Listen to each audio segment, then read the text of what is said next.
COVID's definitely been life-changing for being in my first year of nursing. I never expected, to be in a pandemic. So I started in February, and this whole COVID situation happened really in March is when it spiked. We were pretty full for a while. It's 62 beds that we had, all COVID, for several months. From our unit, there was so many people that submitted their leave of absence. They couldn't be there. They had kids who had diabetes or had asthma, and they didn't want to be exposed. And so it kind of pushed us new grads to take those positions, and we were expected to keep up. I could not wait to get back into the hospital just to help the nurses that are so overloaded, because I know they just need it. I have a lot of friends who are nurses, and they tell me that they cry on their way home sometimes in their car, because it's just, if not for how scary it is, they're just so overwhelmed and run over with, duties.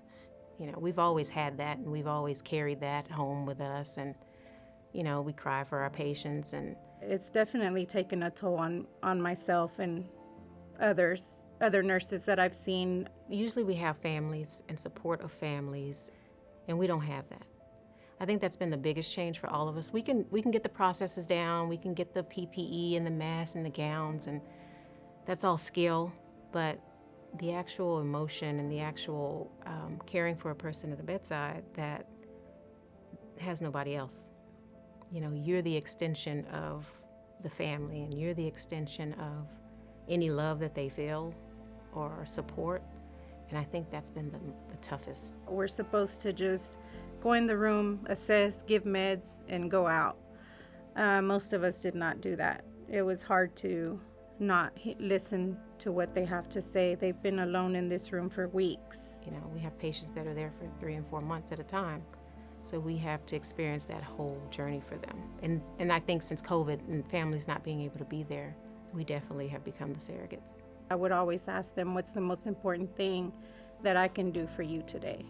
I think that just sitting there for a little while and hearing them out made a huge difference for them. And then walking out and them saying, thank you so much, thank you for being here.